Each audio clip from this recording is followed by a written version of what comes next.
Hello, everyone, and welcome to the satsang of Sahajananda tonight. The satsang will start in 5 minutes with Sahajananda. But before that, I would love to give you a little introduction about the satsang itself and also about the activities of the Hridaya school in the next month, because many of us have been in the unknown, confined, and we are wondering when we can open again, and now we have a little bit more clarity. So let me introduce that. For those that don't know me, my name is Arnaud, and I am involved in the school in France. I am the president of the association there, the Hridaya association there, and one of the teacher and of the Karma Yogi of the center. So, as I said, Sahaja is coming in 5 minutes. The satsang will start in 5 minutes, and we'll follow this schedule. We'll start at 8 o'clock, 8 to 8:45. And then from 8:45 to 9 o'clock, there will be a time for question and answer. From 9 o'clock to 9:45, the formal satsang will continue. And then the last 15 minutes, from 9:45 to 10 o'clock, it will be another time for question and answer. And then at the end, Sahaja will ask the participants to put their video to have a visual communion of the community. Okay. And before we start with the satsang, I will also would like to speak about what Hridaya is offering in terms of online courses. And so in France, we will start with the 3 days retreat online in French and in English from the 19th to the 21st of June. So if you want to connect with us, experience a retreat online, there will be only 3 days this time. It will be in French with me, and in English, of course, we will be at Sahajananda. And you find all the information on our website, and you can register on the website. For Mazunte, they will also follow something similar, because they are offering 3 days retreat from the 19th to the 21st of June, and also an English 10 days retreat. So if you want to follow a 10 days retreat, if you have the time, if you are still confined, you can do the 10 days retreat there. It will be from June 19 to June 28. And then simultaneously, there will be a retreat 3 days and 10 days retreat in Spanish. So that will start also from 19th of June to the 28th of June. Then we also have the idea of like reopening the school. They have a bit more clarity. We are still waiting for to have more clarity from the local authorities. You know, things can change from one day to another. But for the moment, we are planning to reopen the school on the 27th of June. We're going to start with what we would call a discovery weekend, which is a weekend of discovery of yoga and meditation in French from the 27th to the 28th of June. That will be the weekend. And then we will start from the 28th of June to the July 17. We will start with the module 1. Some of you that wants to have an in-depth discovery of yoga, of the yoga tradition, and how to join yoga and meditation, then we'll start then.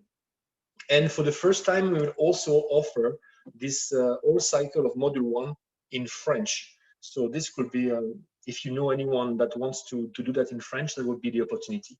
So I repeat, from June 28th to the 17th of July. And finally, in Mazunte, the school is also reopening at the beginning of July with the Spanish module 1 from July 1st to July 22, and the English module 2 and English module 3 on the 1st of July to the 22nd of July. There will also be a 3 days Spanish retreat a bit later from 31st of July to August 2nd. So let me summarize once more. We are planning to reopen the center in France in the Château de Longeval on the 27th of June, and Mazunte will reopen on the 1st of July. So these are all good news. Thank you for your attention, and thank you also to support the school in those moments, you know, to make this reopening a success. So enjoy the satsang of Sahajananda. Thank you so much for your attention, and please, Sahajananda.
Namaste.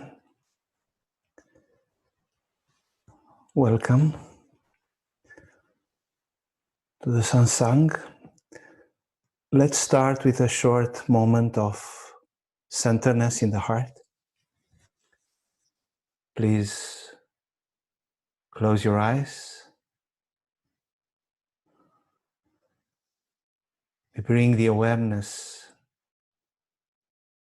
in the middle of the chest, a little to the right, one finger width to the right.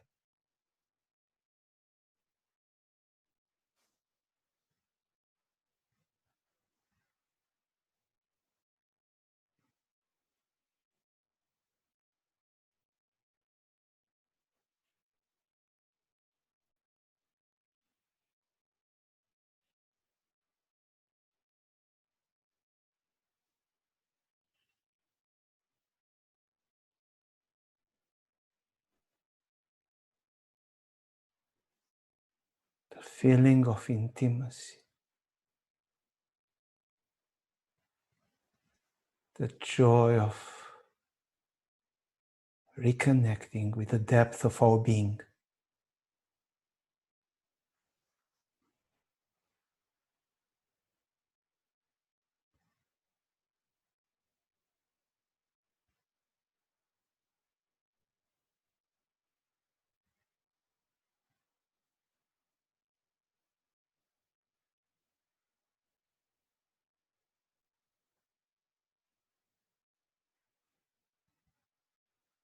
Asking, who am I?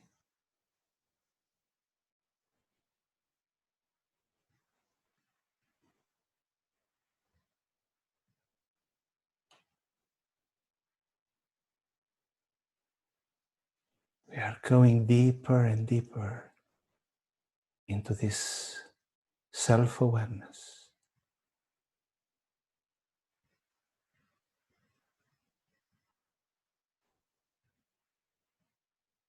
Beyond thoughts, memories, images, emotions.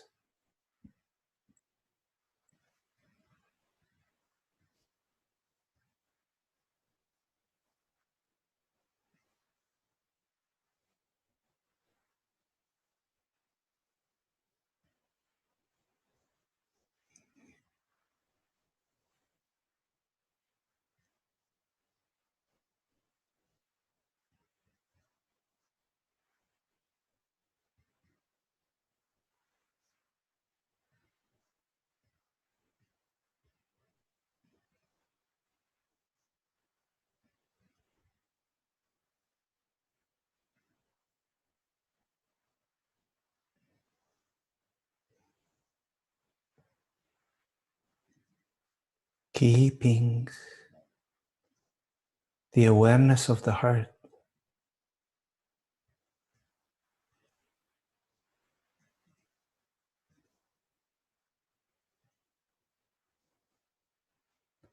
we gently open the eyes,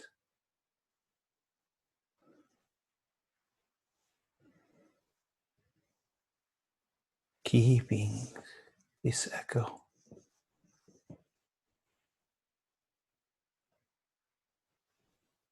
Me here now. What a miracle.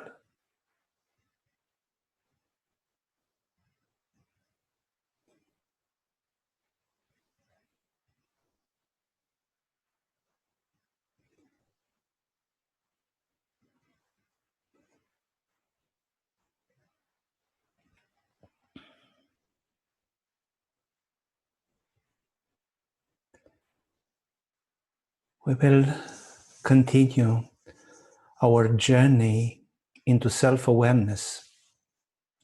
And because I recently had some discussions with a team in France, I realized that we need to make in a more clear way what we are exploring here. So all these satsangs are about this inner nonviolent revolution, and we can see these satsangs as a free online course on self-awareness. You see, it's quite easy to access the heart in meditation, but then I could see also in spiritual communities, in these sanghas, in ashrams, people still are discussing with no focus, gossiping, still a lot of lack of attention. And all these satsangs are for creating this clarity and learning how to use our attention, mindfulness, in order to open us to the same reality of the self during not only meditations, but during any activity of the day. So this is the purpose of all this online course, how to become more aware, how to become self-aware in all activities of our life, everywhere. And I remind you what I said initially, that there is nothing critical, there is nothing urgent except this self-awareness. Why? Because it's a way of waking up, of pointing to that essence of our being. During this satsang, the sixth one, we will have as topics psychological flexibility and spiritual centeredness, diminishing this swing between yes and no as oppositions in our life, in our tendencies. We will discuss about what happens when we blindly follow our thoughts, emotions, and reactions. And I hope we'll have time also to speak about taking the opposite viewpoint deliberately, which I hope you guess what is about, to not stay just in our old perspective, but to assume the opposite perspective as well. Before going further, I will make a little recapitulation. We need this because we had also some practices last week, and I'm curious to know if you tried them. First, we spoke about this importance of purifying somehow the perception. So in any act of perception, try to look for a spontaneous, conscious, natural liberation of that perception from the personal perceiver, experiencer. That means that me with my thoughts, projections, reactions, filters. And this again can happen when we ask the question, who am I? It's like a remembrance, a wonderment. And you remember we spoke about that teachings of the fish, a fish that just appears, jump out of the water and then falls back. And that moment of wonderment beyond thoughts, beyond a need to follow or to do something, that excitement, that unforgettable moment, still so powerful and still so nicely dissolved into the present moment, into that nothingness of the stillness of being, is pointing exactly as the sound of the gong dissolving into stillness is pointing to that same wonderment of being. So we are speaking now about an art of perception pointing to the infinite eternal me that embraces the objects perceived and the perception as well in a wholeness. So we can say everything points to God, but not God as an image or as, I don't know what religious perspective, but this stillness, sacredness, fascination of being. And we also discussed about this nirodha parinama in perception, so the transformation of dissolution, as Patanjali expressed it, a phenomenon in which the subconscious mind can slowly purify it in meditation. The same can be experienced in a perception. So I look around, I see a flower, and then without this reaction, is just the presence. Again, it can be an excitement, but that excitement dissolves into that presence, into that sacred tremor of the heart. And that is a transformation of dissolution. The perception dissolves exactly as the sound of the gong dissolves into stillness. The perception, with all its nuances, dissolves into the same reality of the heart. This is another way of expressing the same fascinating power of the still center. It is fascinating and has the power to dissolve the subconscious mind with all our fears, problems, and our perceptions. Everything dissolves there. Then last time we also spoke about the general guidelines of self-awareness in different practices. And we mentioned this kind of paradoxical fact that while only a small amount of effort is needed for be mindful, for be attentive of what is happening there, still remembering to make that effort can be very challenging. So we remember. we forget to remember. We need to remember. And why so? Because of these habits, these conditionings of the ego.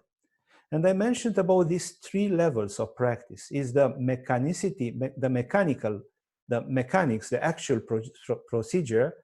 For example, taking a deep breath as a pointer to increase the awareness, or just be aware of the breath, or passing a threshold, or sitting on a chair, walking through a doorway. All these can be actions, but this is the first level. The second level is the attention or the actual awareness of such gesture. So to be present in that moment, but this is still a self-observation, so an observation still at the personal level. So I am very conscious now that I'm taking this step, that I'm taking this breath. You are conscious of that gesture, of that act. This would be the mindfulness the Buddhist tradition is speaking about. But then the third level, which is the most important, is that self-awareness, that pure presence it points to. Yes? Because it's not just about being aware of your breath. It's more than this. It's about being aware of yourself. And I hope you practice that threshold crossing exercise. So being mindful whenever you approach a doorway, control your pace so that the first step across the threshold should be with the foot near the hinge, the foot nearest the hinge on the door. So please practice this because it's essential. And if I will be very happy if you have some questions or if you share about this. How was this for you? How this happened? Also, regarding the breath awareness. Now with these times, we have a very good opportunity actually using the mask, using the mask which is imposed now whenever you enter in a shop or so. Using the mask, you can become even more aware of the breathing, especially that warmth of exhalation. And you don't go in reactivity, oh, I don't like this, or it's suffocating or whatever. You just observe. Exhale that warmth. You start even counting the breath. This would be a very good practice for this mindfulness, the second stage, the mindfulness, no? You start counting the breath. You are going in the shop, do different things. Exhalation, inhalation, exhalation 1. Inhalation, exhalation 2 till 7. Then from 1 till 14. Then for 1 till 21. And so on, increasing with 7 units. If you forget or you are lost in what you are doing there, again, start again. Again and again, again and again. I cannot tell you how many times I went with this practice of counting, or of visualizing a sphere in the middle of the forehead, in the space of consciousness here in front, this Chit Akasha. So take it again and again. This is not the ultimate, but is such an important preparation.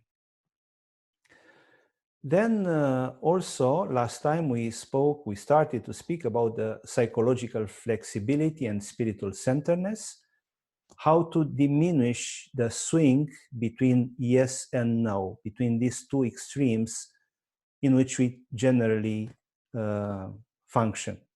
Why we study this now? Because self-awareness is prepared. We can create better conditions for becoming aware of ourselves. And there is a need of a framework.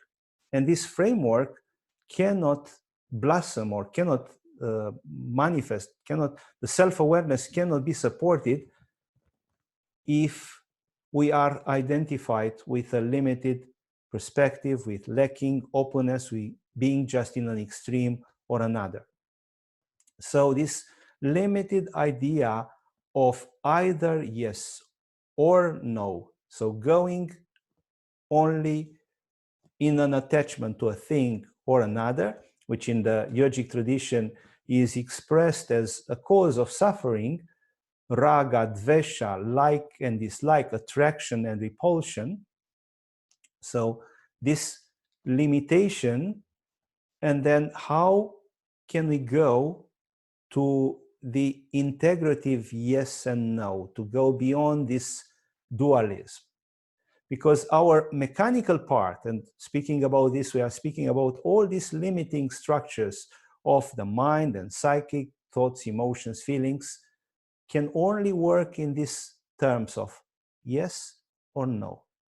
Or at least this is the way in which we were educated, either yes or no.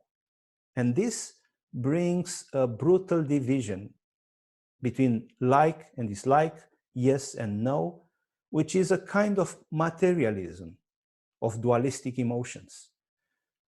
We don't like, we may say we are spiritual, we are not materialists, but this very dualism of like and dislike is like a materialism.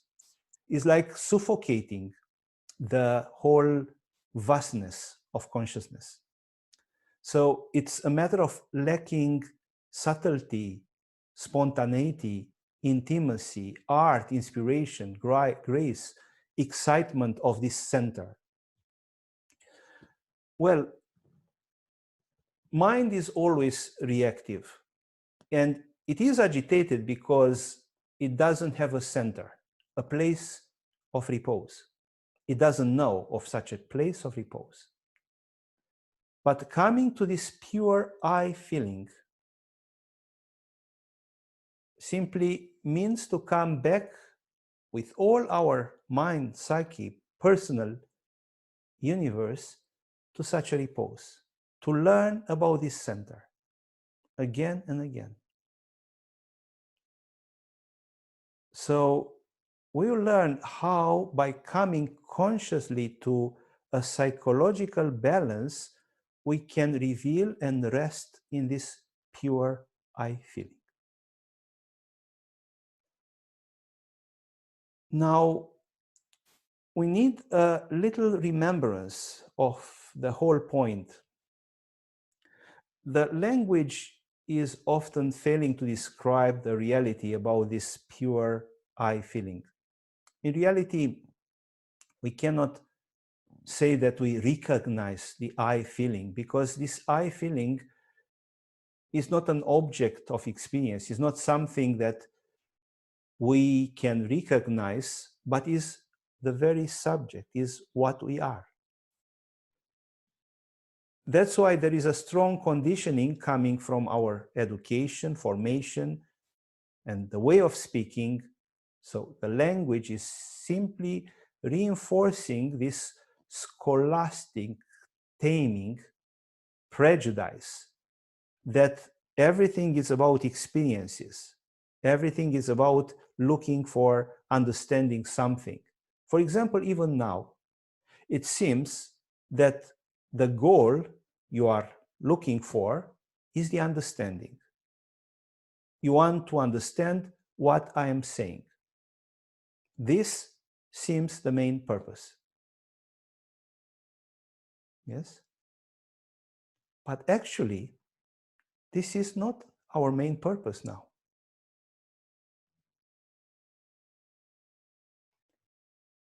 Information can be so deceiving. The question is, who is the one who understands this? This is our main focus. That's why, while trying to understand about self-awareness, we can be lost. There is this possibility to be lost and forget about self-awareness.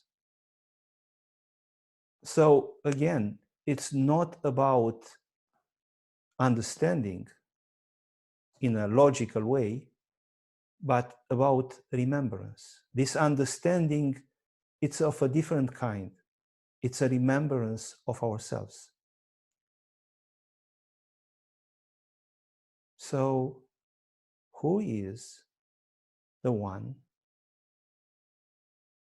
in whom such thoughts, insights appear?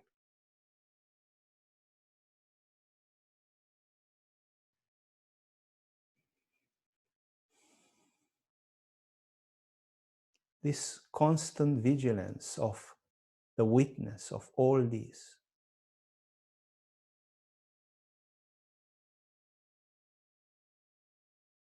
So, self-awareness refers ultimately to this kind of spiritual reflex, which hopefully becomes natural at a certain point through self-inquiry, a natural self-remembrance, a natural wonderment of being, me here now. What a miracle.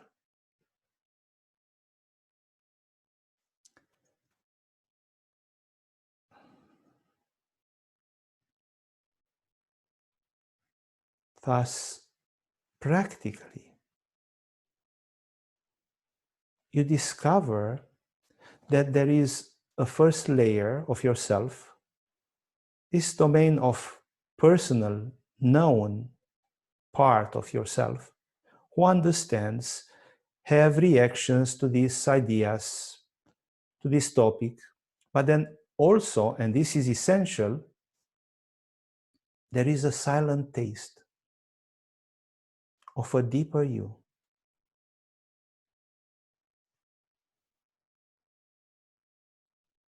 It is always there.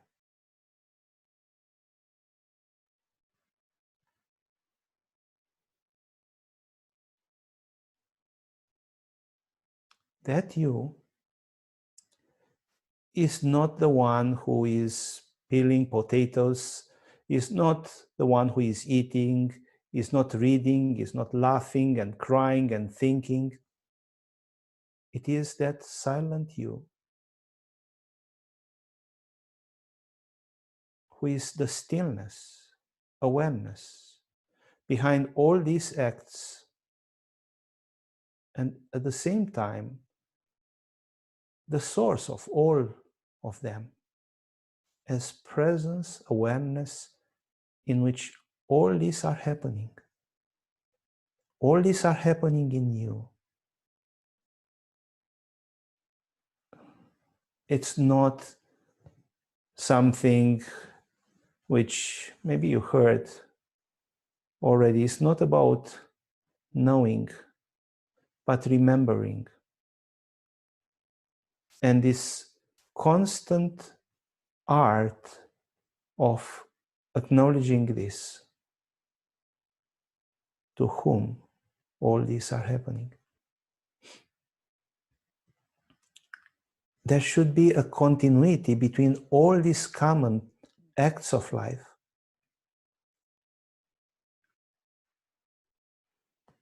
and this silent, eternal taste of you. Otherwise, we experience a sense of alienation, confusion, disorientation, or there is something just purely mechanical in our life. We are acting as robots. We are sleeping because that ineffable is missing, is forgotten. And is forgotten. And we consider that this is normal, but it shouldn't be so. When you are that, you are freedom. There is a natural peace and love there, which means now, here,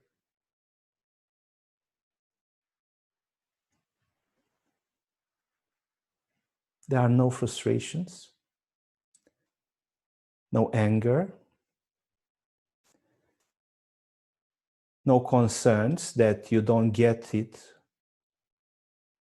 that you don't understand, or the nervousness with the feeling that you are losing time or wasting your time or you don't have time, because there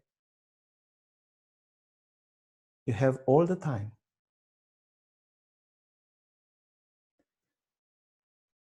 You know, we sometimes get this advice, take your time. What this time of mine would mean? No? Stop and take your time. Take time to be in your heart. Stop, take time to be in your heart, and then you'll have all the time, the eternal now. So take your time to bring the attention there, to remember yourself, and then you have all the time.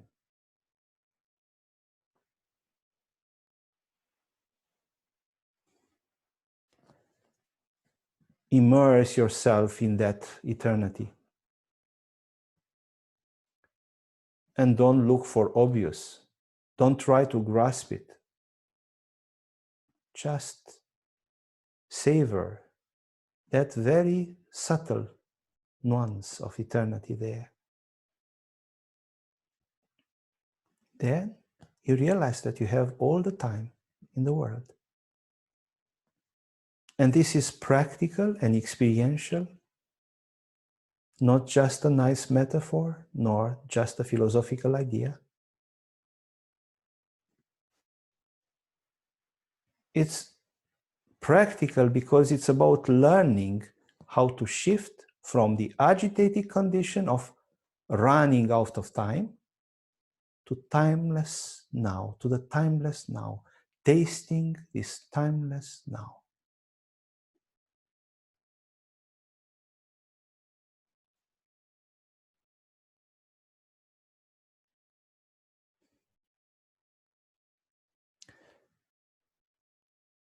And again, it's not about understanding what I'm saying.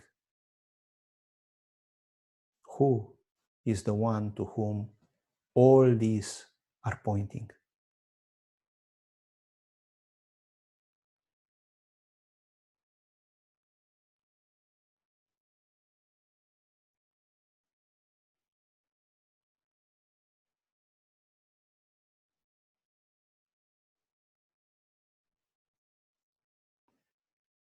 You learn easier about it when you really listen right now.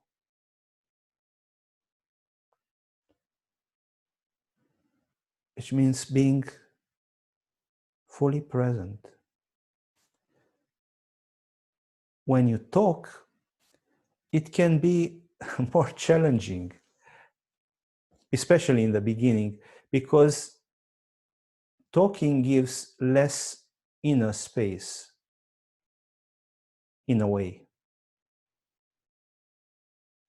Shunryu Suzuki, a Zen master, said, to give your cow a large, spacious meadow is the way to control her. Your cow is your mind, and giving a large, spacious meadow, so contemplating this eternity, this present moment, is a way to control it. And there is also there a sense of being at home. There is a sense of sacredness, of fulfillment, of love, which are not coming from a circumstance, but from you being in touch with you.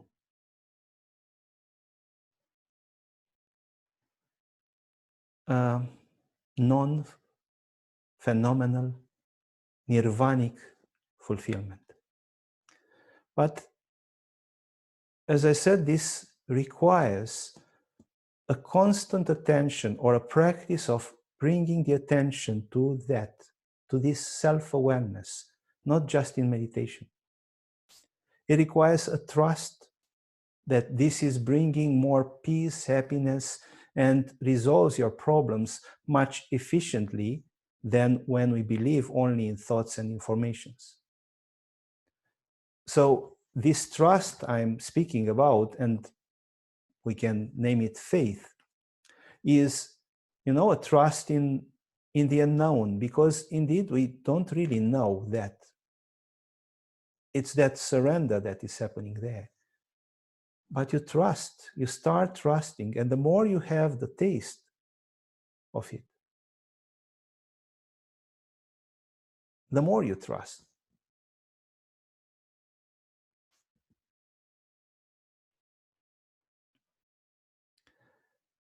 And then practically, when you drive your car, you remember to be present. What else? Why to listen to the music in the car? Why to just do a lot of other things? Because this multitasking can be also a trap for self-awareness. Why to do all this? Just, it's such a beautiful opportunity to be present. That's why silence is so much recommended, because in silence there is more this space, this vast meadow for your cow. Or when you go for a walk, don't take your mobile. You put the mobile away and don't take it, because simply that is not just about taking a walk and being available for whoever is calling you, but being available for yourself. And then when you go to toilet, don't take your mobile or book to look for some new information, but learn to enjoy remaining with yourself. And in this way, you start believing more and more and deeply, and experience this staying there beyond sensations, thoughts, in the center, which is so nourishing. It can become so nourishing. So again, who am I? Who is listening now? Too much information generates mind agitation and is poison for our mind. We need to realize that. We don't need to stay with a phone and look at different things all the time. So just to conclude this, as a practice of self-awareness in any experience, thought, emotion, try to remember the subject, you.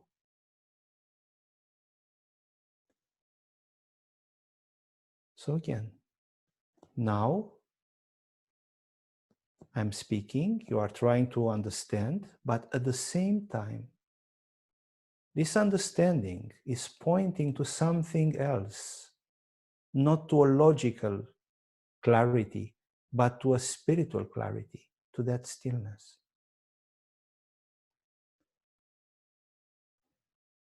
And now it may be easier because we are speaking about this, because we let some space for it.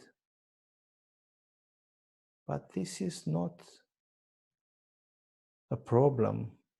It's enough to remember. No matter how quick you are in something, you can still point to that stillness. So after we clarified that constant remembrance, let's see how by coming consciously to this psychological balance, we can reveal and rest in this stillness I was speaking about, this pure I feeling I was referring. Again, in this integration of the extremes of this yes and no of our soul, there is not a flat denial or a flat affirmation that will help us, because in this we will miss all the many intermediate stages lying between the two violent extremes: only yes, only acceptance, or denial. All these inner octaves of finer meanings that we seek in order to become more conscious in our daily life will be ignored. But if you acknowledge them, you realize that all of them can become pointers to this self-remembrance. Because we are freed from just this dualistic mechanical thinking.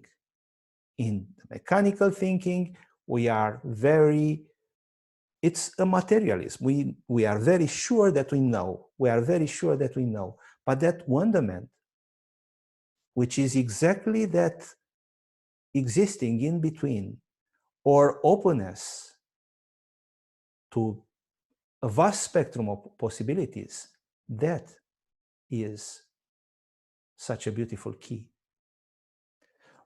Often these finer meanings, finer solutions are just what our soul is longing for without realizing it. In the normal mechanical approach, we are actually not having the proper perspective for spiritual understanding. So that framework is missing.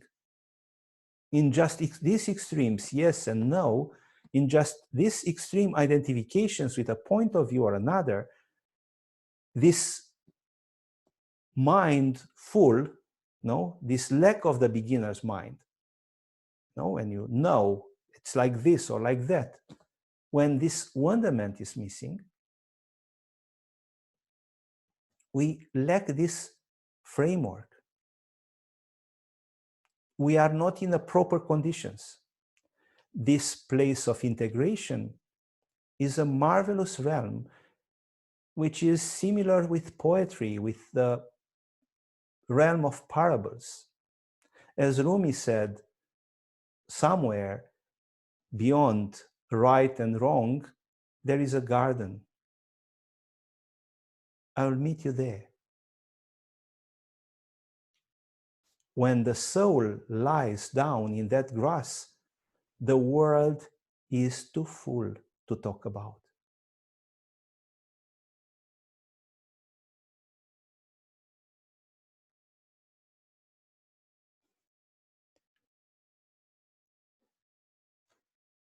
So again, this is experiential.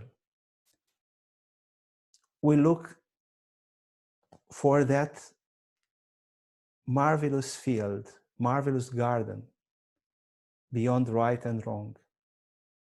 Otherwise, we lose so much time in the profane world, which is somehow a betrayal of the beauty of the essence that we are. We get suffocated by this ephemeral yes or no and forget this immutable center. While the real intuition is coming from this center, from this 0 point, from this stillness. The parables and many spiritual stories are designed for pointing to this paradoxical and paralogical thinking. For example, there is a story in the Zen tradition, the martial arts student who asks the master for the time of reaching perfection. And the master says, you may reach the perfection in 10 years. But what if I work really, really hard? The student asks. Then the master answers, the perfection may come in 15 years. So longer.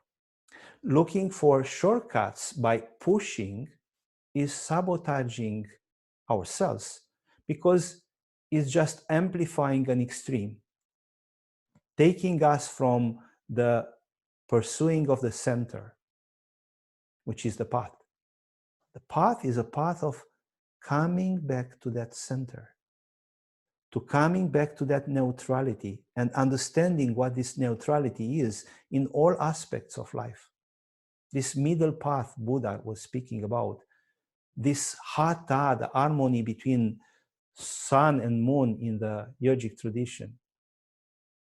Or another paradox, only through long perseverant practice we can learn that there is nothing to be learned.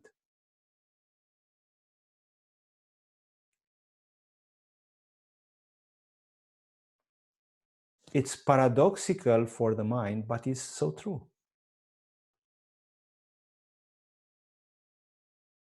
This, there is nothing to be learned, is not valid in the beginning. It's only when we create these conditions of coming to that balance, of going in the center. Sometimes we need to push in a limit or to break through some limitations there. There is also a beautiful story, the story of judgment of Solomon, the wise king of Israel in the Bible. He had to decide between two women, both claiming to be the mother of a child. So he needs to simply make a choice. Here we say, well, it's just about this yes or no, to say yes to a woman and no to the other woman. But Solomon went to the very extreme of such tension between those women. He suggested to cut the baby. So he said, well, let's cut the baby in two, and each woman received a half. The non-mother was okay with such solution, while the actual mother begged that the child be given to the care of her opponent. So with this wise strategy, he was able to discern who was the fake mother and who was the real mother. But this sounds very much like this Taoist principle that extreme yang brings in, extreme yin brings yang, a compensating force. Another paradox or secret of existence revealed by Nisargadatta Maharaj, which is very practical. It's a nice saying, but is so practical. He is telling us the secrets of a spiritual life. He says, you are always seeking pleasure, avoiding pain, always after happiness and peace. Don't you see that it is in your very search for happiness that makes you feel miserable? Try the other way. Indifferent to pain and pleasure, neither asking nor refusing, give all your attention to the level on which I am is timelessly present.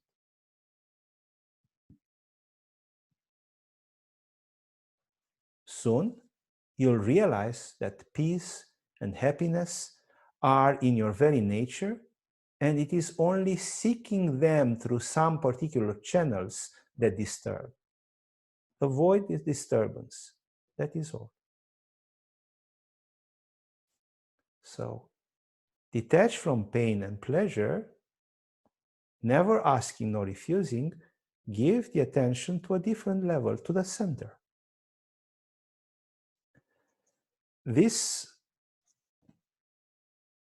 comes to a similar, is mirrored in the West by a saying of George Bernard Shaw. He said, there are two tragedies in life. One is not to get your heart's desire. The other is to get it.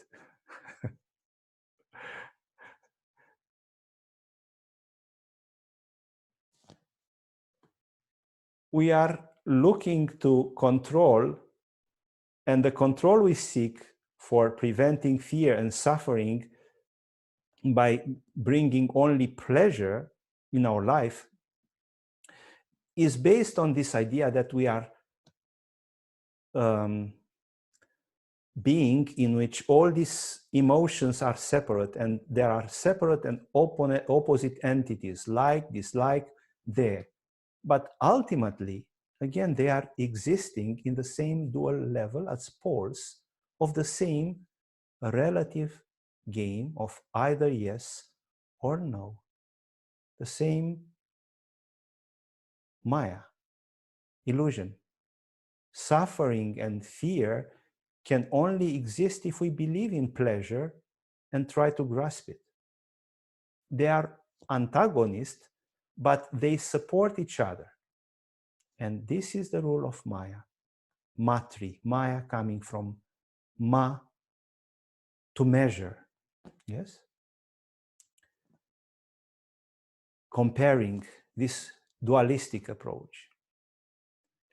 And this beautiful paradox of separation and integration, of this play of existence, was expressed by Tozan, Zen master. He lived in the 9th century. He speaks about some fascinating stages in deepening in this consciousness of oneness. But he said in a poem, the blue mountain is the father of the white cloud. The white cloud is the son of the blue mountain. All day long, they depend on each other without being dependent on each other. So all day long, they depend on each other without being dependent on each other. The white cloud is always the white cloud. The blue mountain is always the blue mountain.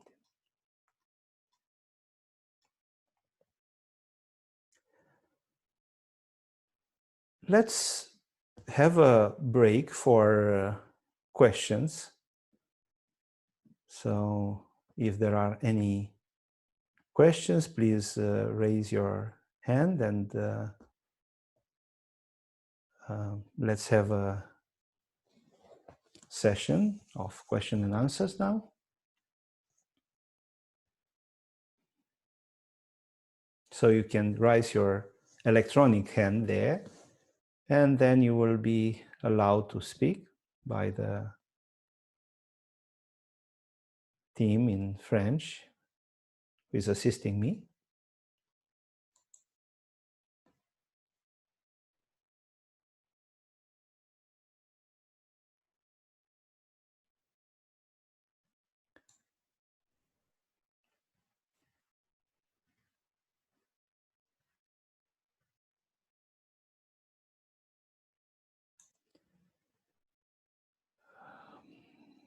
There is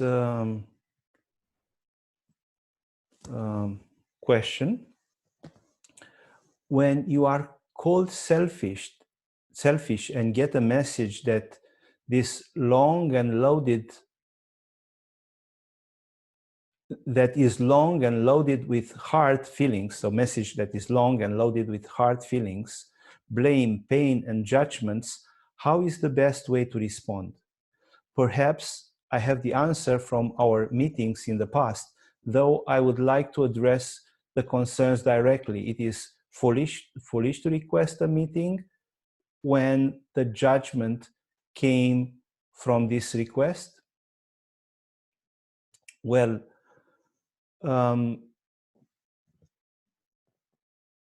it's not about, you see, we focus on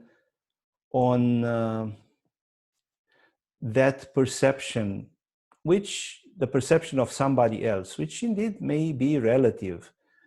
But what is important is if that indeed can be in an objective way reflected in you. So do you recognize this? This is more important than anything. In total honesty, So try to create this transparency, because it's not, in the end, it's not about what one person or another is thinking. It's not about you trying to control what everybody is thinking about you, but to see if that is true. And if that is true, then of course, first you look on that, and we have the tools to operate with this, to face it, to embrace all that, and to make a commitment to change, while of course honestly and with humbleness apologize. And in general, I mean, the perception of some people, if there are there, you can then apologize, or you can explain and clarify. Definitely meeting that person would be good, but not with the need to defend yourself or to protect, but with an aspiration to know the truth. Maybe you ignored some aspects. Maybe you consider that this was okay, but it wasn't, and you discover that it wasn't, and so on. There is a beautiful Sufi story about this. It said that man went to his master and complained, you know, I have a neighbor who is bothering me so much all the time. He's taking my time because he is coming to my house and speaking and speaking and speaking, and I don't know, I feel bothered by this, but I don't know how to deal with this. Oh, the master said, I have a very good solution for this. Well, whenever he will come, next time he will come, and whenever he comes, ask him to borrow you money, to lend to you money, to give you money. And you'll see that soon after that, he will not come anymore. Well, the man said, yes, it's a good solution, but what if he will speak after that to all the people in the town, saying that I'm not having money and I'm begging for money from him, and so on? To this, the master answered, what are you actually wanting? You want to control the thoughts of others? You want to just appear in front of others in a way or another, or you want to resolve your problem? So if we are in this freedom, we don't stay in stories and how people are perceiving. Beyond anything is to be honest with yourself and to see that if that is accurate, or to try to understand why that was reflected in that way in that person. And then, of course, to try to clarify and to apologize. It may be the case. Anyhow, you can do this. In humbleness, many things are resolving.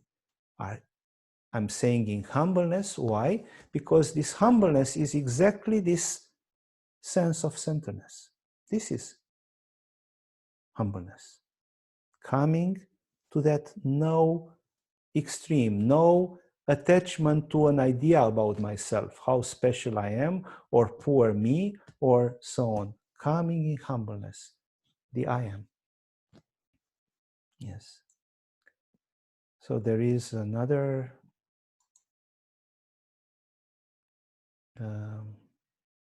question.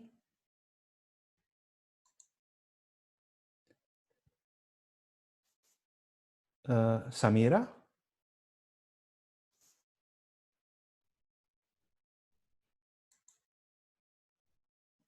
I hope you can speak. Yes, Samira.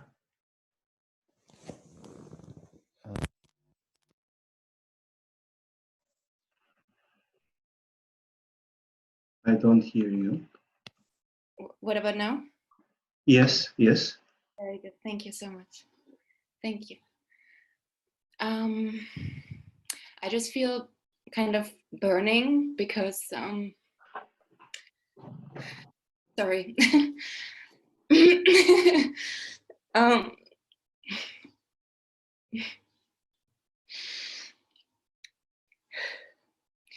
on one side, I know that this is everything I want, and the recognition of it is here.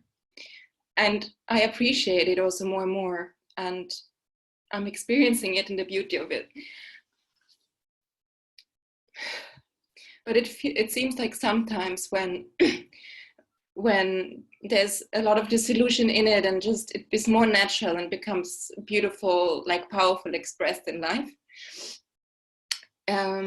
it seems like that the mind comes somehow in and tries to distract me, or I see a kind of a tendency of control or trying to manage life and things like this.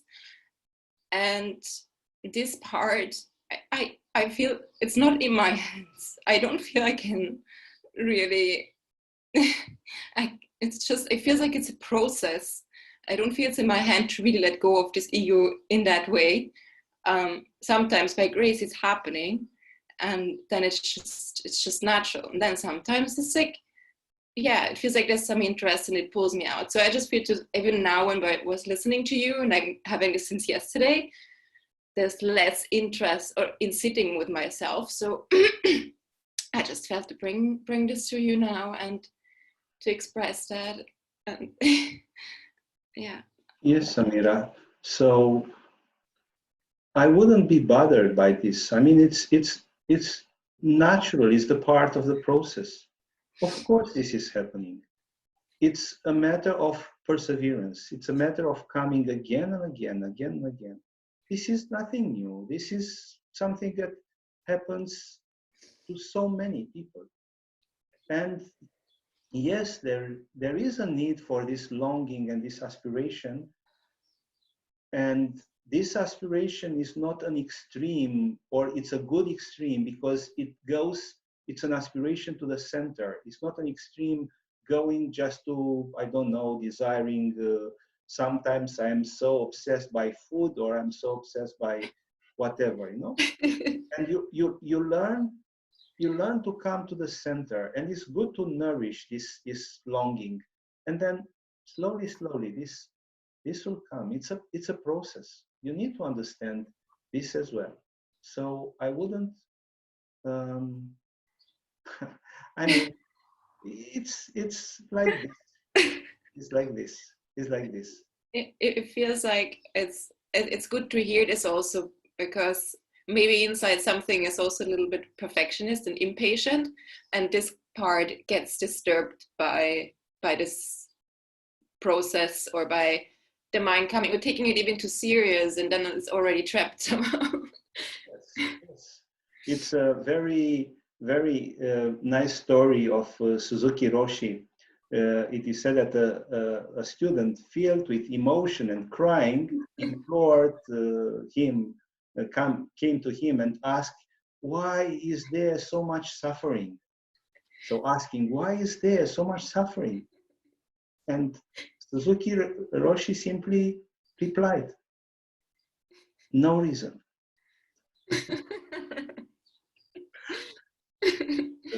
Thank you. Thank you. Yes. So we can go in many, explanations and the mind, but then it's no reason.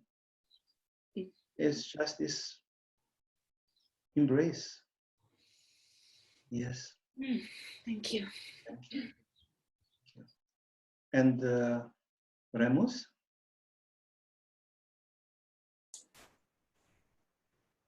Yes, Sahaja, are you hear me? Yes. So about the process, what I'm trying now, it's to get closer and closer by this silence. And it's quite difficult in the real time, in the real life, because I felt that there is another rhythm, like in meditation, for example. In meditation, let's see, it's some easy to get closer by this silence, but in the real life, it's difficult. And I try to practice this exercise that you talk about last Which one? week. Which one? About to be aware about that three phases, to be aware about when I'm passing through the door threshold. And yes, it's fascinating me. And I took a tapas for 40 days about to be aware 10 moments in approximately minimum 3 minutes to be aware each day to wake up the consciousness. This is my tapas, but I'm trying to understand now in correlation with what I said. I try to understand how this process helps me to get closer by the silence, to get how this process, for example, this exercise, how this exercise helped me to go farther. So, as I said, an important element is that we forget to remember, Yes. to remember about ourselves. Yes. So, such moments of mindfulness are just preparation for this taste of presence. So whenever you enter the door or the threshold, a new space, you can ask the question, who am I? Or this I am, whatever resonates. The point is to bring that meaning, And you'll see that in the beginning, it appears like a tapas. So I'm somehow smiling because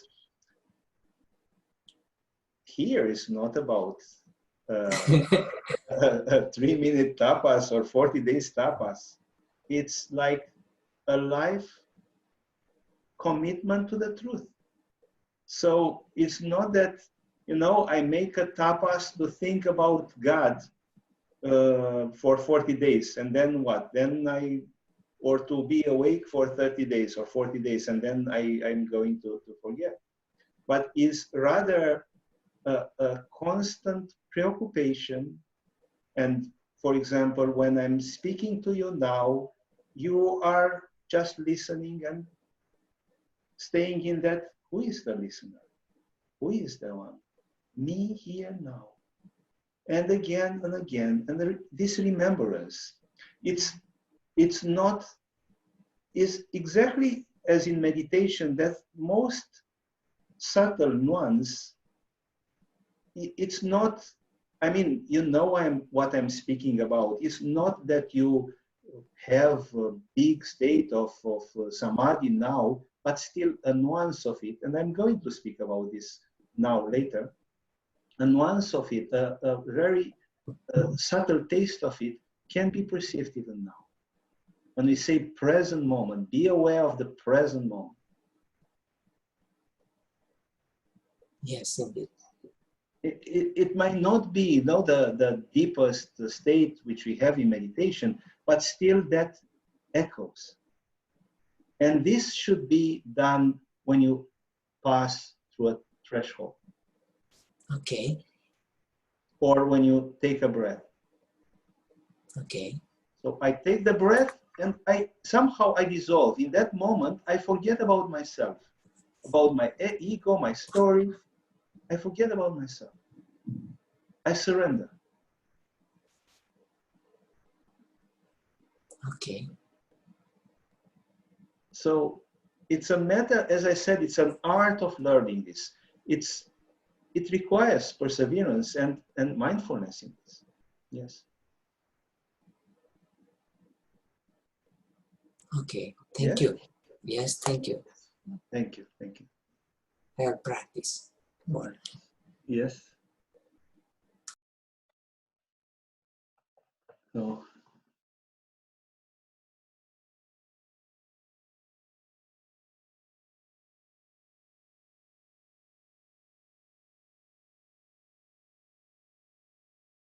about this suffering and happiness being together.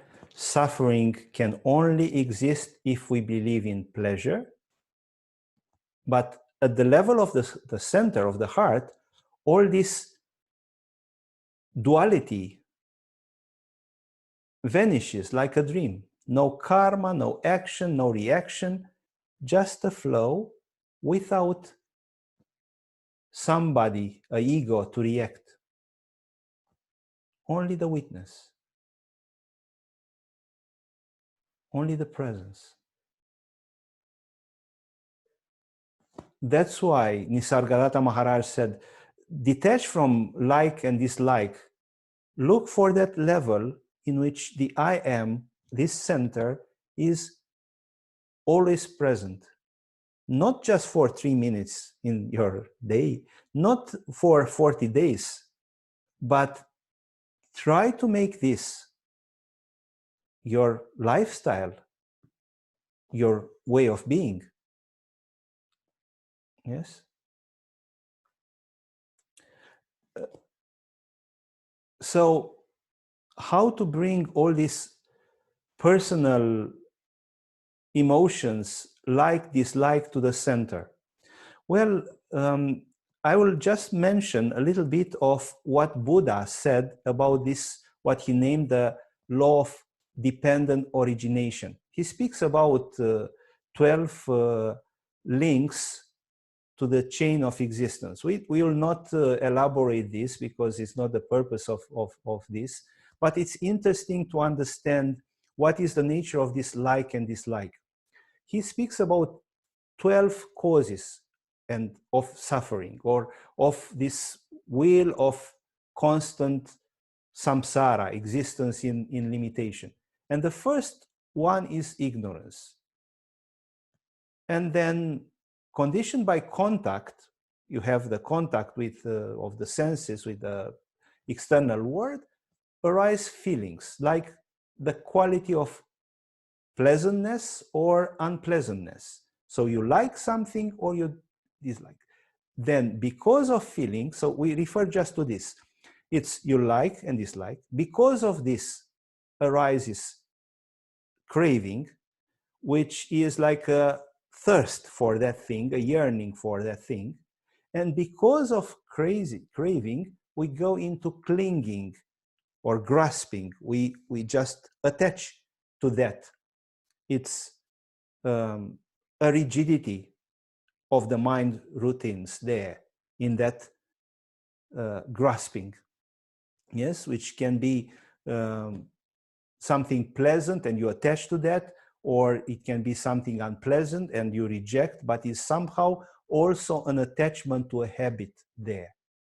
And because of this grasping, again, we get involved in the karmic formations and the constant wheel of samsara, Buddha explains. And this is totally true for the way in which our normal life is going. So this grasping.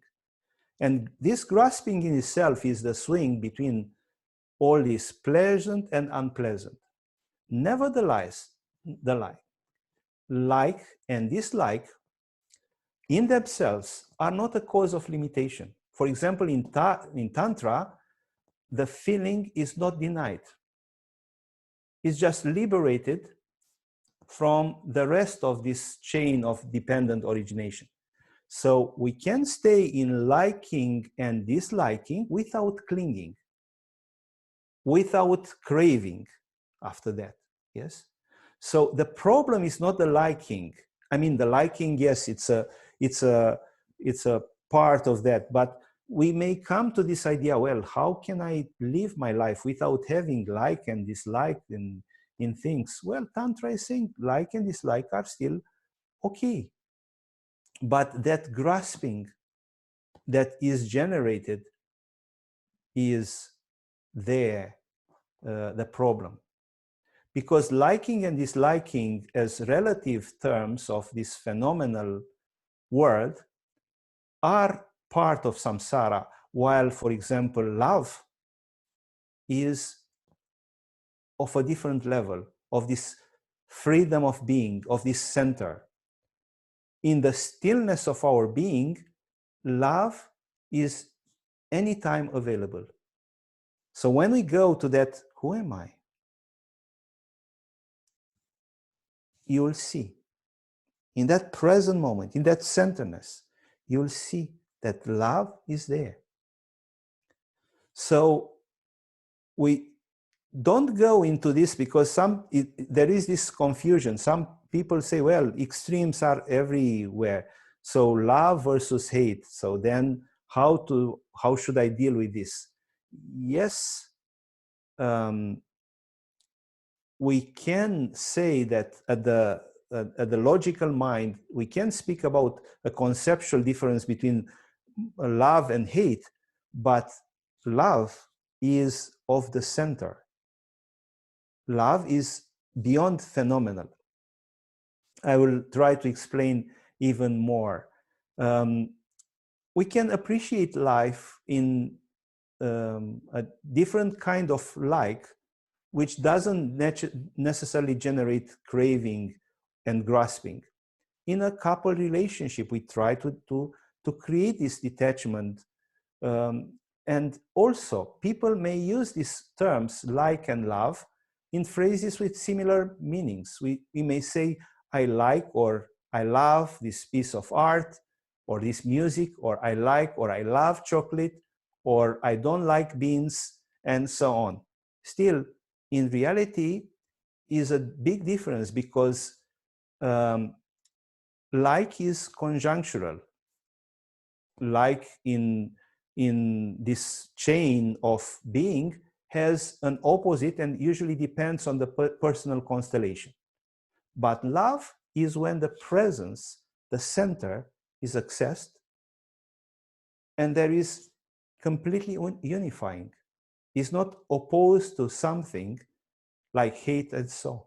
Love is that reality in which like and dislike, hate and attraction are all embraced. That is the real love. That is the love of the center. That is a non-phenomenal love. I mean, a love that is of nirvana, the love that is of ourselves as center. While like and dislike are these extremes of the swing. Yes. The same is with truth or beauty, stillness. They are not of the personal domain of such pairs of opposites. That's why Rumi said, love is the only constant in the universe. So it is worth to remember and to charge ourselves with this. Love is the only constant in the universe.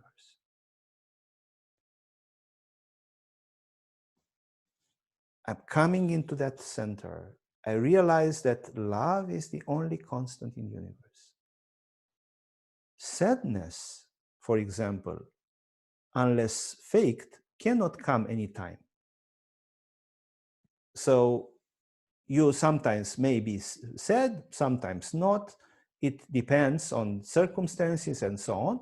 But love, yes. Love can come anytime because it is not depending on this personal configuration. It is not of the personality domain, but of that eternal now.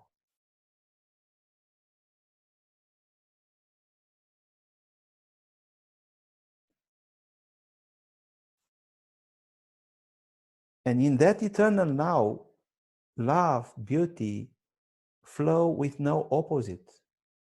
Because this domain, this is the very nature of this domain of the center. So when we really become self-aware, again, who am I?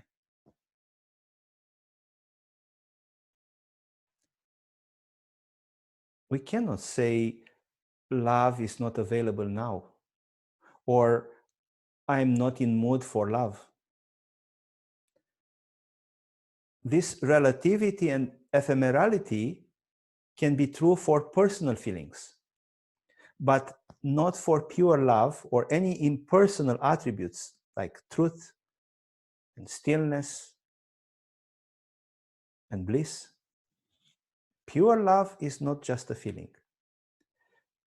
Therefore, you don't have any excuses not to love. Just be self-aware.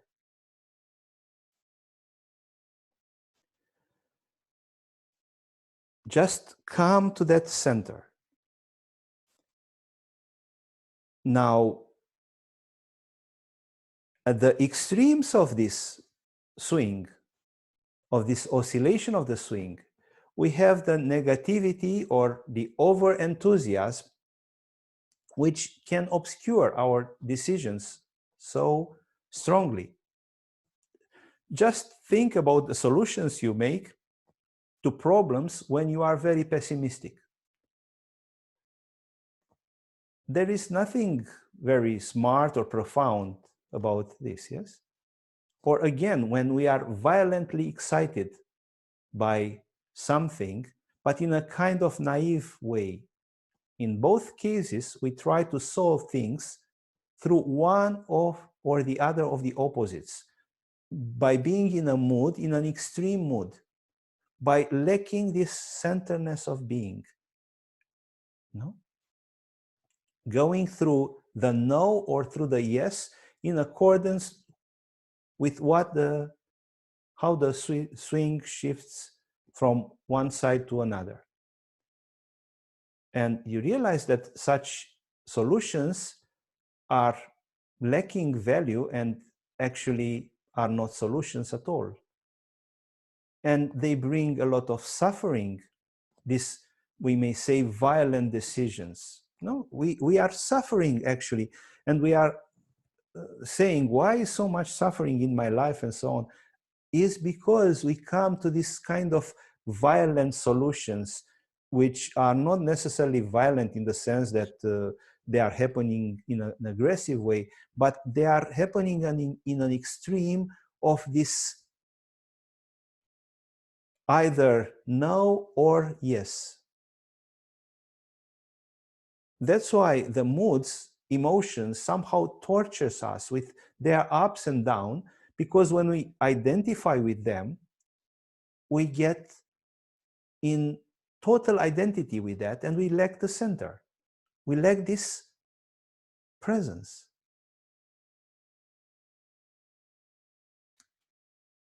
These moods we identify with, we can say, tempt us to make ridiculous, brutal suppositions, assumptions, conclusions, choices that later on in our life feel incongruent with our way of thinking, or we cannot keep them because otherwise we only mistreat or hurt or abuse ourselves. We feel sorry. I did this, but I'm so sorry. Or I took that decision and I'm so regretting that. Why? I don't know. Or this is how I felt that time, at that time. So when the swing of our emotions, thoughts, is closer to the middle point, so is closer to this pure I feeling, to this quietness of being, we can find more naturally the solution. This is why this naturalness, or sahaja, which means samsara and nirvana together, sahaja, born together, samsara and nirvana, the phenomenal word, this word, and that stillness together. This is the center.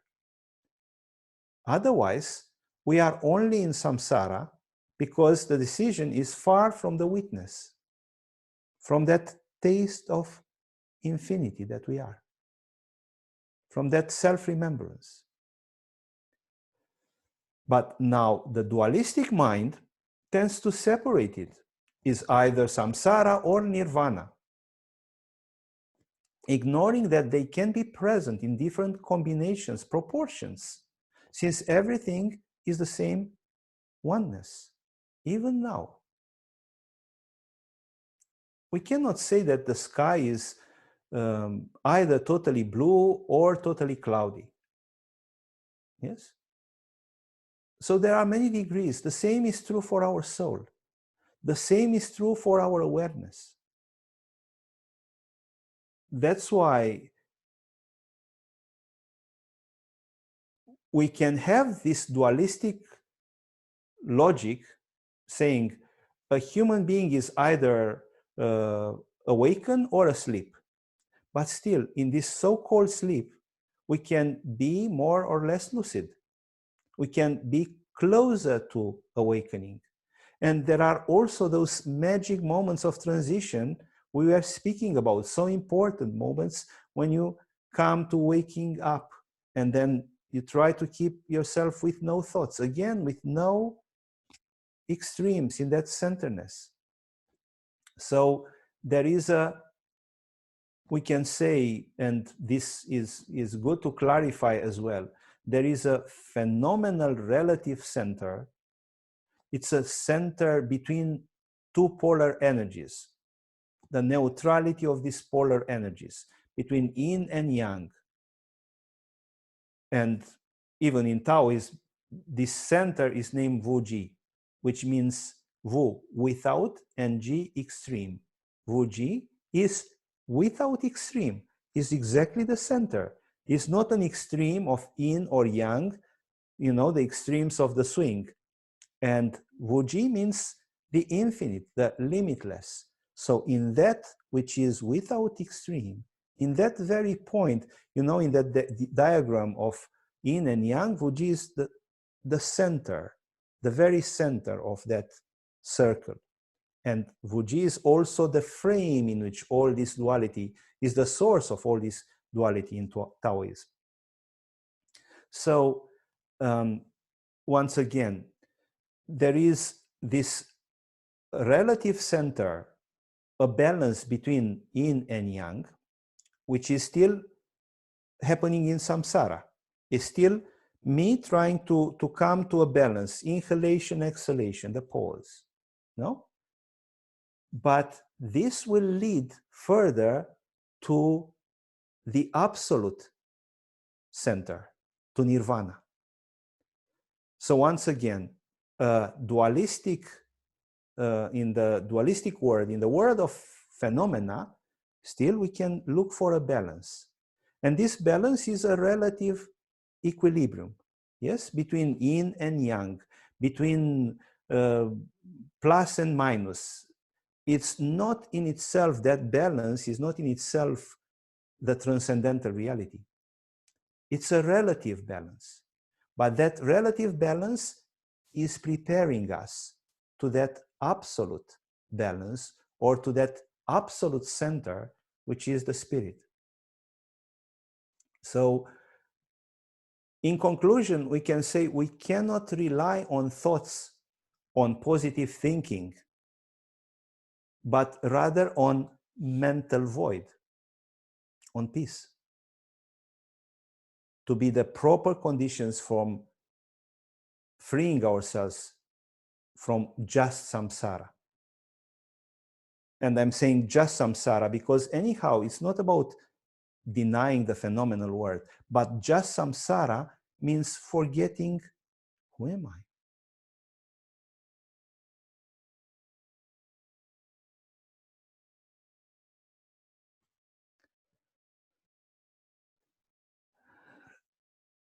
There is a beautiful story of Christian Orthodox English theologian, Callistus Ware. He said that while he was traveling in a train, he was just staying there in prayer, and a man in front of him, you know, simply looking at him, and he's you know, looking as a monk, he asked him, "Are you awake? Are you awake?" And then he just said, he just thought, well, if I say yes, this would be just an expression of pride. And it may not even be true, since there are so many moments in which I am not totally conscious and I am not totally present. But if I say no, it's also not true, because it's not honoring all this grace that is happening in my heart, all this joy that is there, and all that sense of presence that is happening so often. And he came with this answer. So the question was, are you awake? And he came with the answer, I am awakening. I am awakening. It's a very beautiful way of expressing this integration, this process in which we are not just in the rigidity or either this or that.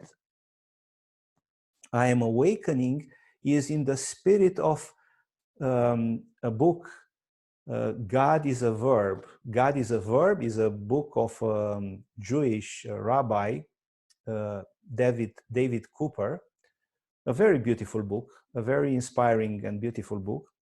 He himself, if I'm not wrong, he was a very good friend with a yogi and a Buddhist teacher, and they together created a center. So that sense of integration.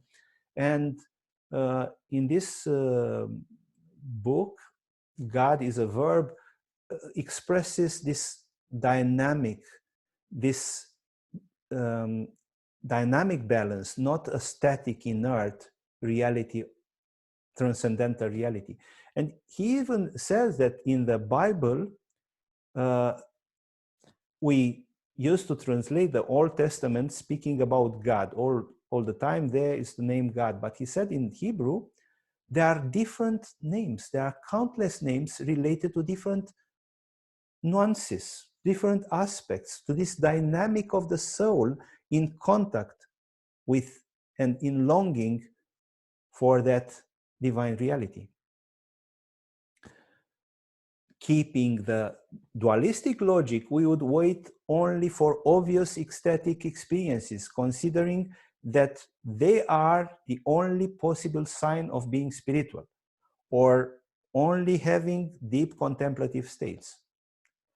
While I'm not saying that meditation shouldn't be done, because yes, that depth is also so much needed, because it's so much nourishing, is so much giving that sense of depth.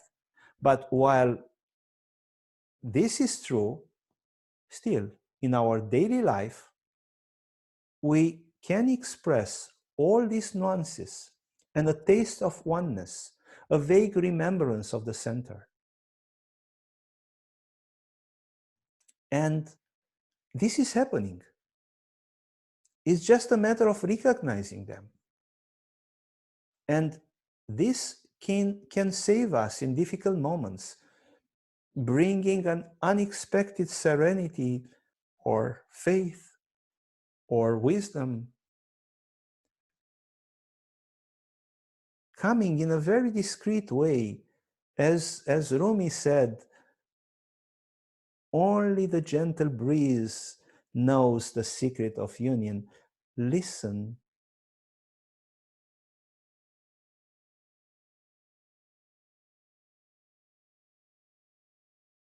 As it whispers a song to every heart. Like this.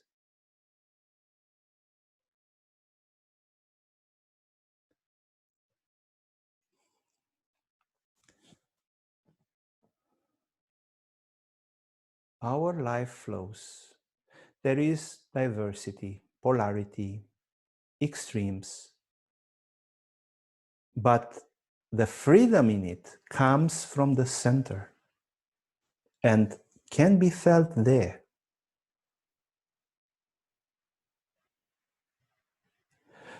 The movements of the swing are happening somehow on the horizontal dimensions of many parallel planes, the physic, the psychic, the mental, emotions, and so on, while the center is like a vertical axis, the nirvana, the present moment that passes through all these domains, mental, physical, psychic, whatever, in all of this.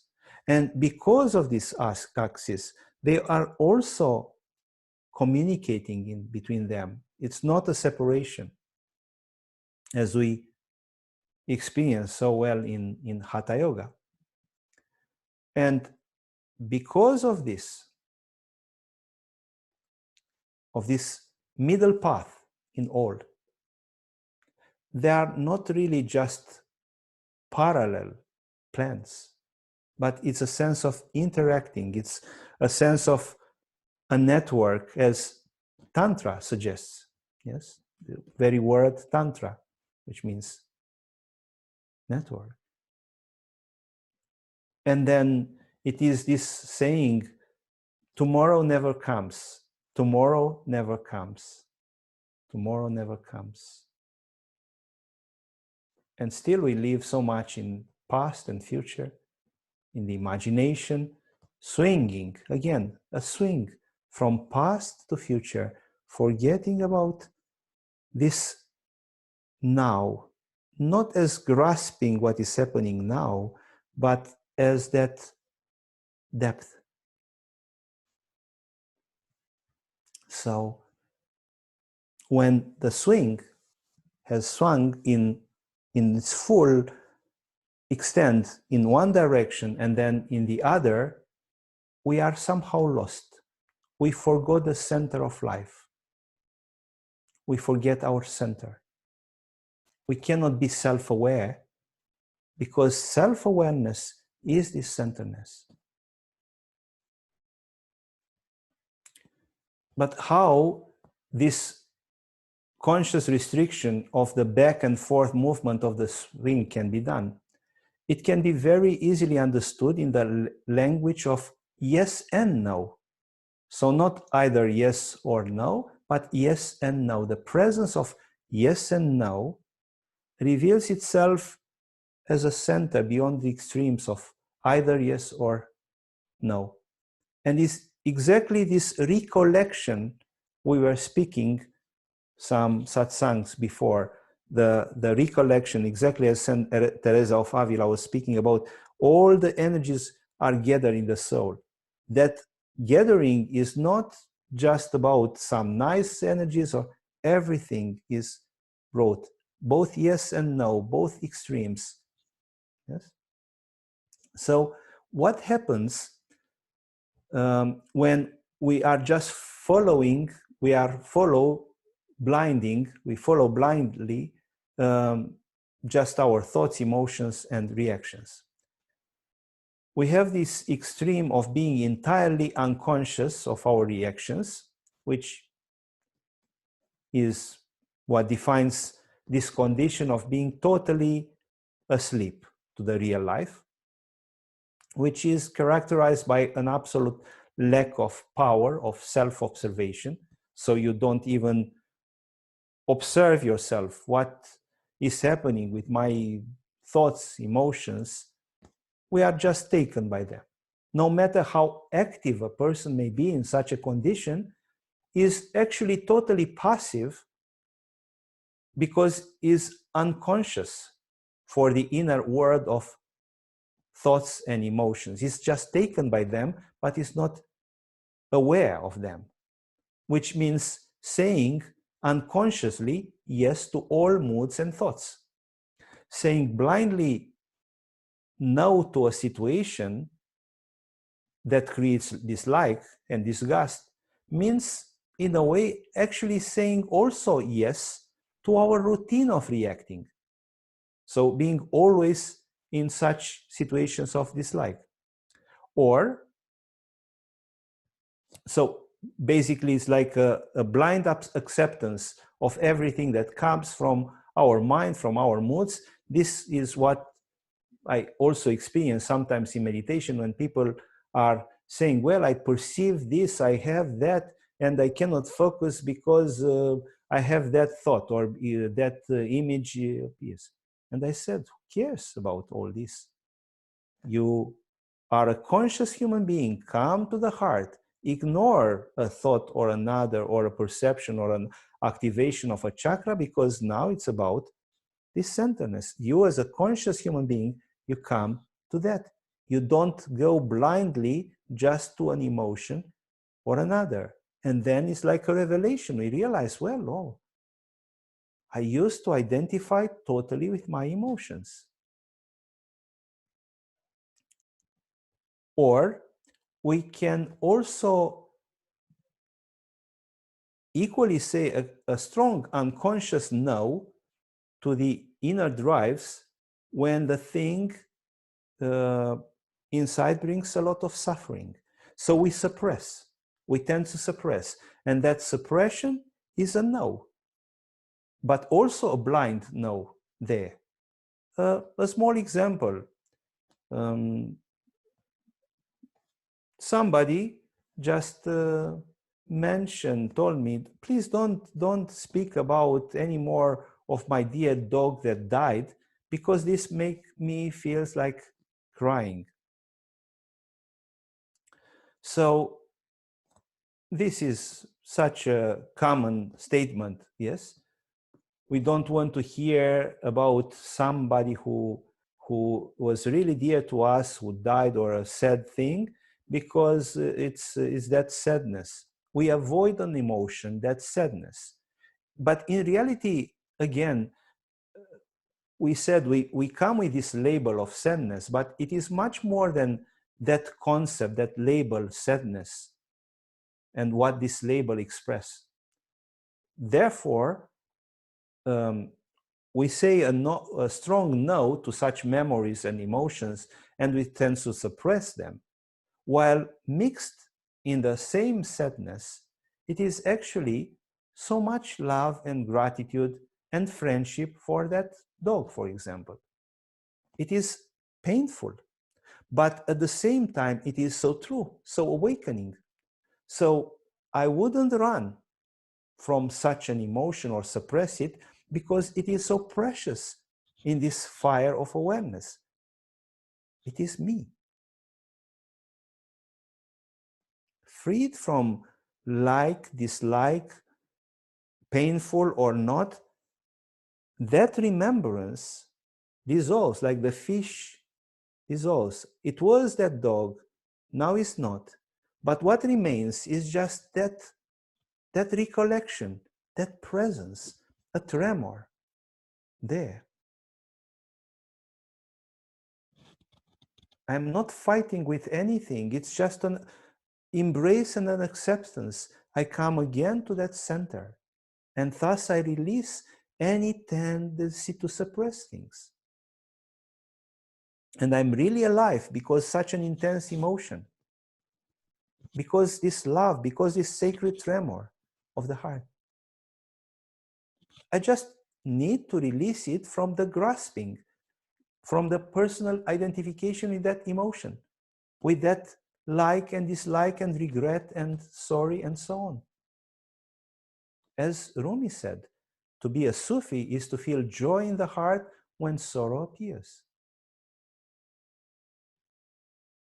This means to find and come to the center, finding and coming to the center when such an extreme appears. And then you are a Sufi or a yogi or whatever, you are awakening. When we are simply reacting by total blind acceptance or total suppression, total yes or total no to our emotions and thoughts, moods, or the whole ego arsenal, there is no real aspiration to observe what it is happening deeper inside and relate to the heart, to the center of that swing, which is the very expression of self-awareness. People often are speaking about this spiritual bypassing, just running into idealistic ideas and these transcendental spiritual ideas. I do agree that this is possible. We can just run away and avoid some life situations, just imagining a spiritual journey. But the self-inquiry and the self-awareness refers to going exactly to that very core of no matter what situation, and to find that center, to find that very core, to discover that very core of yourself and of the whole world. And then there is not anymore a spiritual bypassing. There is a very beautiful book of an American psychologist. I will not mention the name because I don't want to somehow criticize, because the whole book is very inspiring. But somehow he's a psychologist and he is a Buddhist, and observe that, yes, indeed, there are people who are practicing Buddhist meditation, but then they don't manage in their daily life to deal with different situations. And somehow meditation comes a way of running and escapism from that.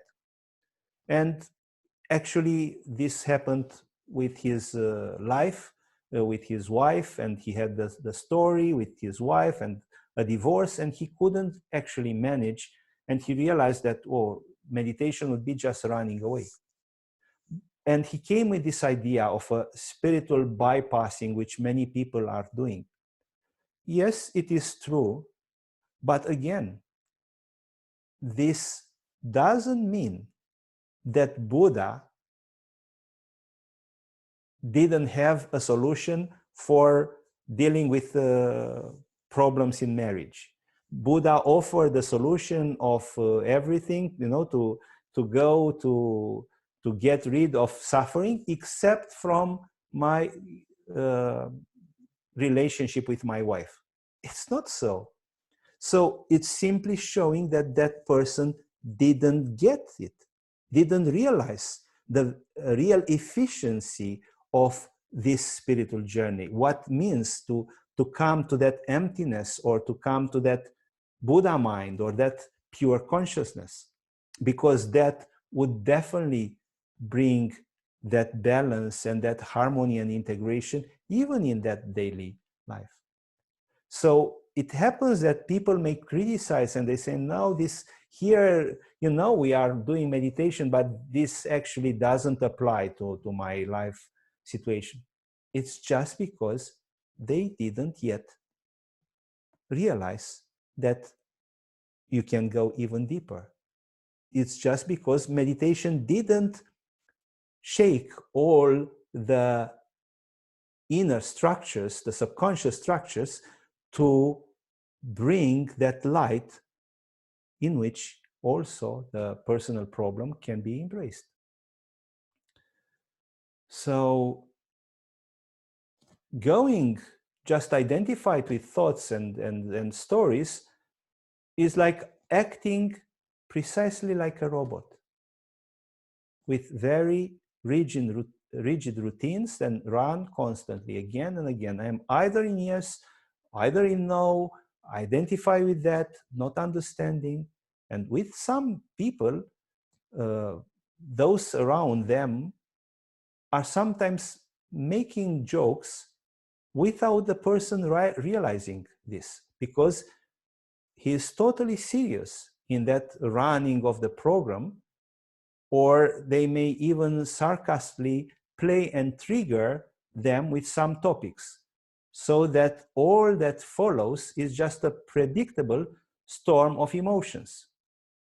Because they are so repetitive, reminding them about the ex-husband, she will get crazy, or she will start crying. And then people may say, let's go and make a fun to do this and so on, which of course is not nice and not wise, but expresses this kind of being like a puppet, which is just pulled by different strings. If I press this button, you will act in this way. If I press this button, you will act in that different way. This is not what a self-aware human being should be.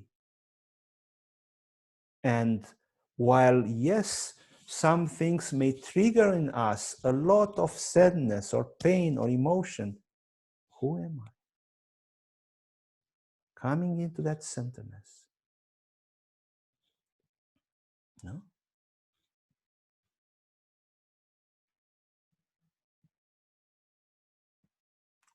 People, otherwise, no, if you start gossiping about something, you know that person will be caught. You know that if it's about somebody that person doesn't like, he will just get in that and be full of anger and will be so the extreme going in that no or yes, you know, of the swing there, just like the puppet pulled by strings in these ups and downs. And this is all that we know. Or another very actual and sensitive example I can give you. What will happen now if we will speak about vaccination and all these extreme ideas about, you know, vaccination. I also don't agree with, of course, with compulsive obligation of vaccination. It is so much common sense to let people to choose, but I don't need to go in big fears. Because why? Because I trust humanity, and above this, I trust God. I trust the center, which means I don't desperately or obsessively fear that this is a real option happening or happening soon to humanity, but rather ridiculous extreme ideas in both directions. Everybody should get vaccinated, or no, it's they want to do this and we will be forced to do this. Of course, the media and some people want dramas, scandal, extremes, because this is how the news are functioning. You know, the media is functioning. It's read it because you go in those extremes. But this is just more agitation for the mind. It's not healthy for that centeredness. So the media is speculating all this kind of big and making big stories and dramas, because this is the life. It's the drama of them. This is how they live. But this is the story of the ego. This is how the ego lives. You need to look for the center. It's not productive. It's not healthy for self-awareness, for being, to just be lost in an identification with another. And then it's not that I am ignoring or denying such a topic or repressing.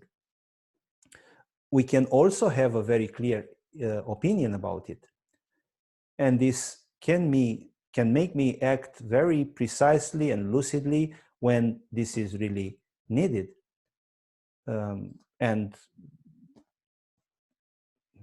I have a direct experience with communists, so I know that weird things can happen to people, but reacting emotionally is not wise. It's not leading to the center.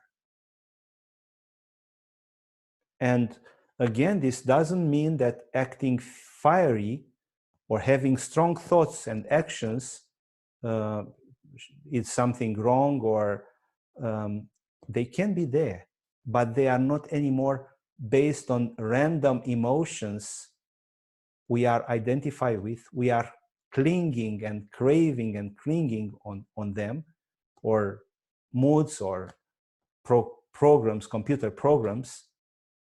They would radiate from the same loving heart, from the center. It can be very fiery, but from this sense of truth, from this trust. Think about Jesus Christ blaming and punishing the sellers in front of the temple. It's a story like this in the Gospels. It was definitely not an emotional outbreak there, even though it may appear like this for those who don't know about this another higher possibility. How was there? What if not just getting crazy? Well, it is possible to be fiery and still not being lost in that. Yes. So acting from a different place. And we can say on the contrary that all the acts of Jesus Christ can be understood as archetypal teachings, which reverberate a deeper meaning than the act itself. Because that being one with the Father, me and the Father are one, is simply meaning I am one with the center.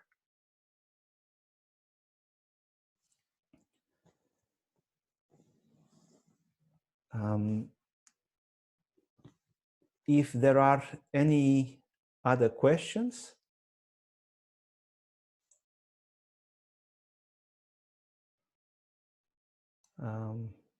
before concluding.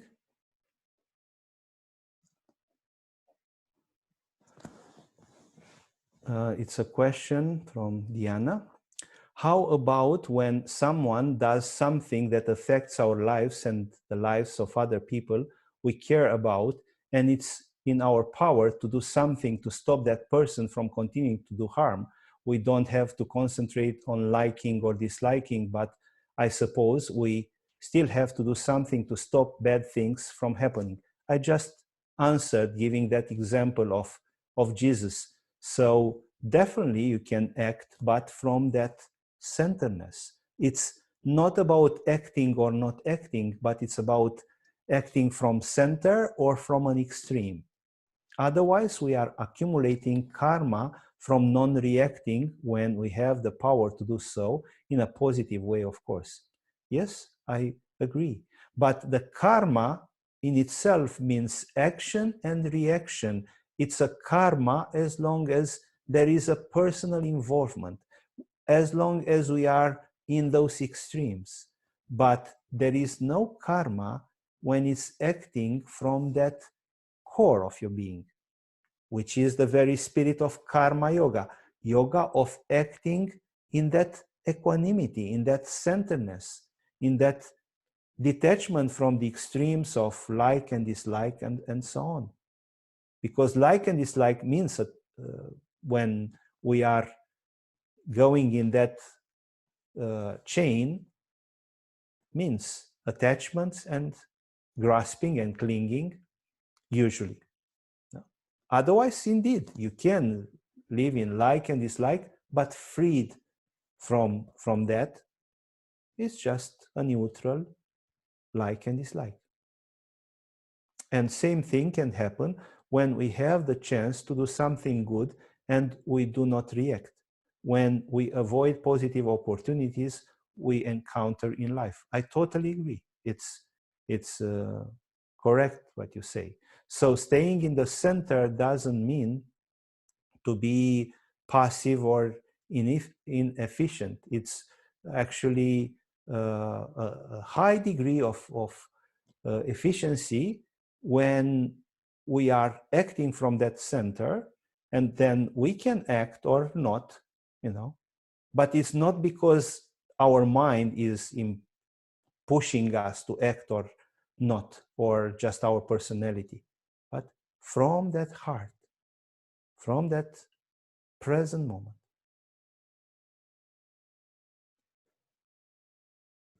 If I am unable, another question from Swan Andrews, if I am unable to act from a place of centeredness or be sure I am acting from there, shall I still act? I will rather recommend to come to that. Of course, saving your child or doing an act which requires, a spontaneous reaction. Of course, this can happen in no matter what situation. So there are some things that require a spontaneous act, which is going beyond, a rational or logical thinking. But when we are generally speaking about plans in life and so on, go to that place of purity of intention. Go to that place of centeredness. Try to look for that place of truth. You know your truth.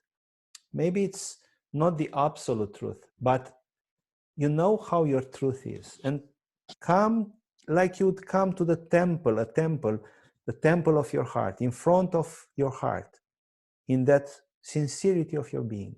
Come there. And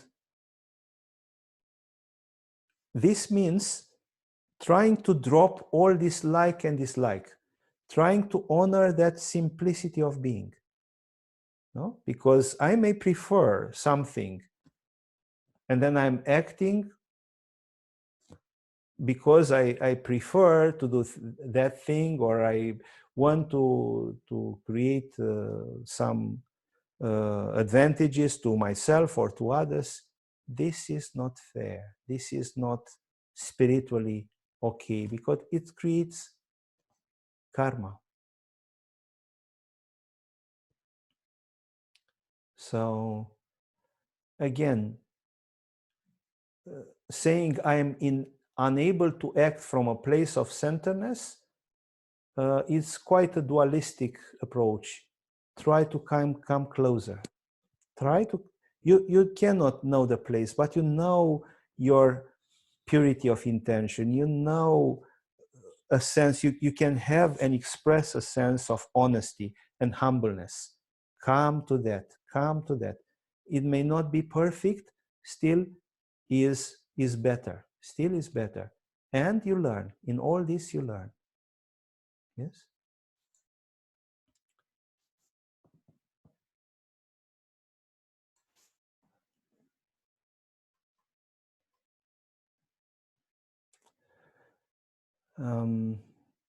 I don't see other questions. Then I will just conclude with just wanting to share. I prepared actually two short quotes from yoga. One from Yoga Vashishta, which is a text Ramana Maharshi loved a lot. Yoga Vashishta is the teachings of a great sage, Vasishta.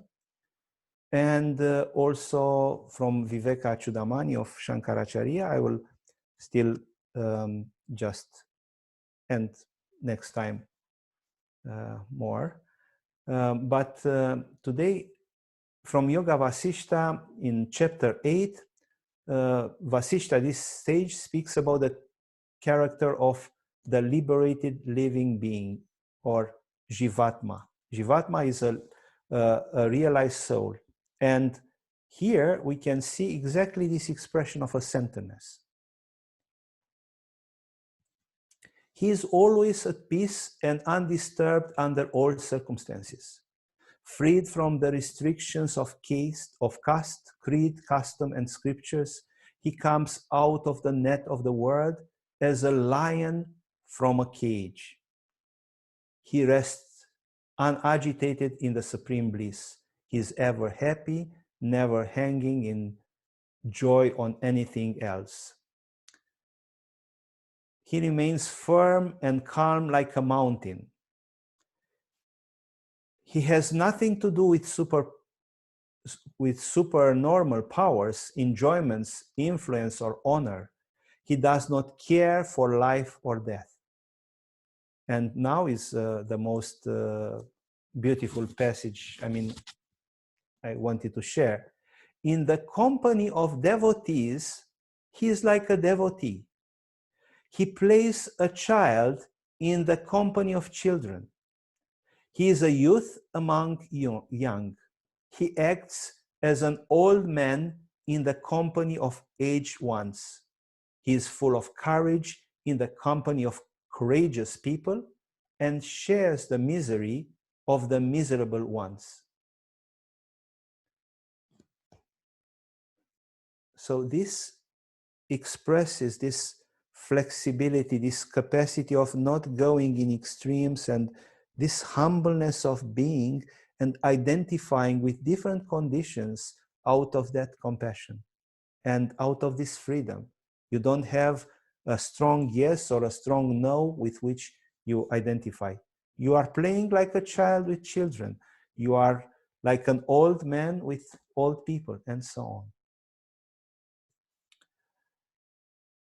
So now let's, for a moment, see each other and enjoy the presence of each other. Maybe the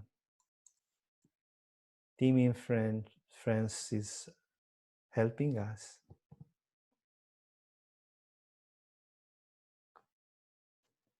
And also to have the video on.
In this joy of seeing each other, who am I?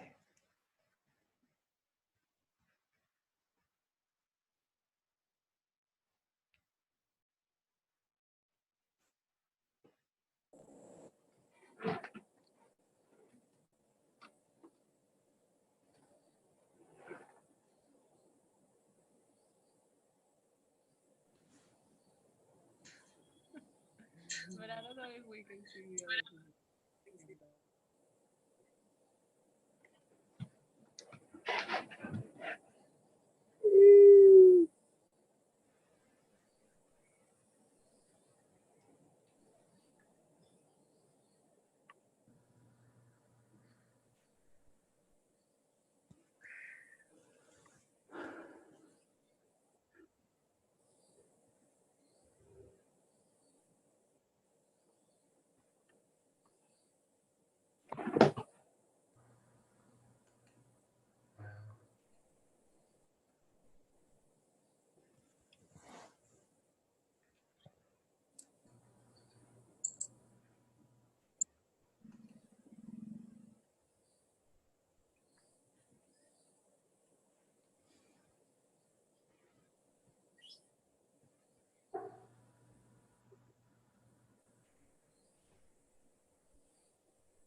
Let's conclude feeling that gentle breeze that knows the secret of union, that unites all of us as the heart, as the center.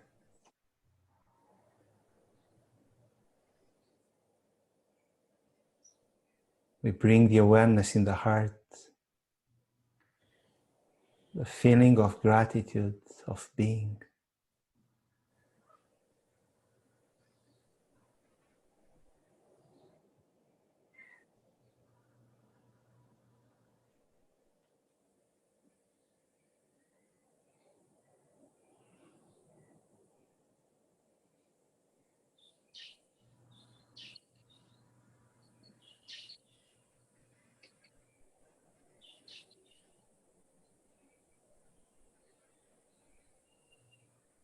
With this openness, fullness of the heart, we gently open the eyes. Me here now. What a miracle.